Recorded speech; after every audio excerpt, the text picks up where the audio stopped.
ژنانیش قەڵەمێکی تایبەت و ناوەزەن لە نێو ئەدەبیاتی کوردیە جا لە هەر شوێنێکی دنیای بن ئەمێوارەیەکێک لە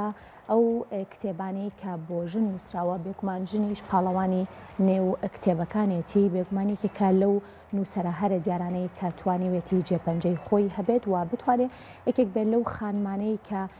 بڵین هەم لە بواری شعرا بتوانێت خزمەت بە ئەدەبیات بکات و هەم بتوانێت هەمیشە گرنگی بە ژن بات لە نێو نووسراوەکانیە دیارە شیلان گەیلانی یەکێکە لە نووسەرەکانی ڕۆژهەڵاتی کوردستان و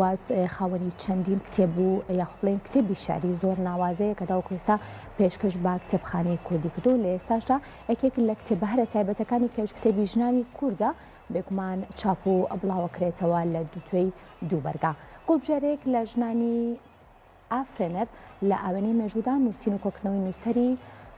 ناسراوی ڕۆژهەڵاتی کوردستان شیلان گەیلانیە ئەم خانمە خەڵکی شاری سنێ و خاوەنی ژمارەیە کتێبە لە بوارەکانی شار و وەرگێڕانە ژنانی کورد لە بەرگی یەکەمدا باس لە ژنانی ڕۆژهەڵاتی کوردستان ئەکات و لە بەرگی دووهەمدا تشک دەخاتە سەر ئەزمموی ژنانی کورد و باشووری کوردستان ژنانی کورد نوێترین بەرهەمی خات و شیلانە و بۆ بڕیارە لە سنە و سلێمانیش بڵاو بکرێتەوە